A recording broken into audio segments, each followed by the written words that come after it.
कोमल सुबह की धूप में नहाया हुआ। यादें वापस आती हैं क्योंकि पूजन अपने कमरे में अकेला बैठा है।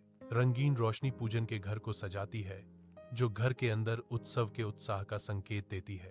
एक स्पष्ट प्रत्याशा की भावना हवा में लटकी हुई है, जो पूजन के विचारशील मूड के बिल्कुल विपरीत है। सूर्य की किरणें खिड़की से आती हैं, शांत कमरे में नाचते हुए धूल के कणों को रोशन करती हैं। बाहर की जीवंत सजावट पूजन के चेहरे पर अंकित गंभीर आत्मनिरीक्षण से टकराती है। विचारों में खोया हुआ पूजन शांत रहता है। खुशहाल तैयारियों के बीच एक अकेला व्यक्ति। पूजन के घर से गर्म रोशनी फैलती है, जैसे दोस्त और परिवार आते हैं। उनके चेहरे प्रत्याशा और आनंदित मुस्कुराहट से चमकते हैं। मेजबान चिल्लाते हैं, जन्मदिन मुबारक हो पूजन। जैसे ही हवा केक की मीठी खुशबू से भरी है, पूजन गहरी सांस लेता है, एक गुप्त इच्छा को कसकर पकड़े हुए। जैसे ही वह मोमबत्तियां बुझाता है, कमरा परिणाम की प्रतीक्षा कर रहा है।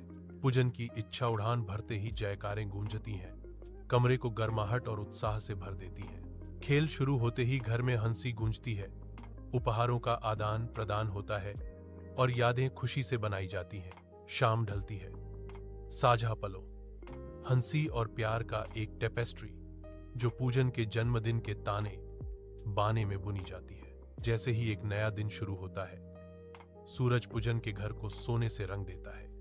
अनजान कि अंदर एक बुरा सपना आ रहा है।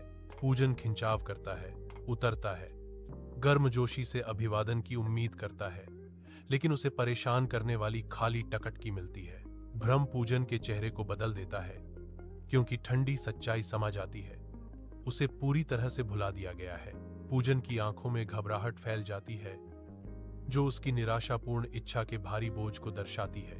उसे शाप की क्रूर वास्तविकता का एहसास होता है, उसकी खुशी, उसका अस्तित्व ही चुरा लिया गया। पूजन खुद को मजबूत करता है, अपने पथ को समझता है, अभिशाप को तोड़ने और अपना जीवन वापस पाने की यात्रा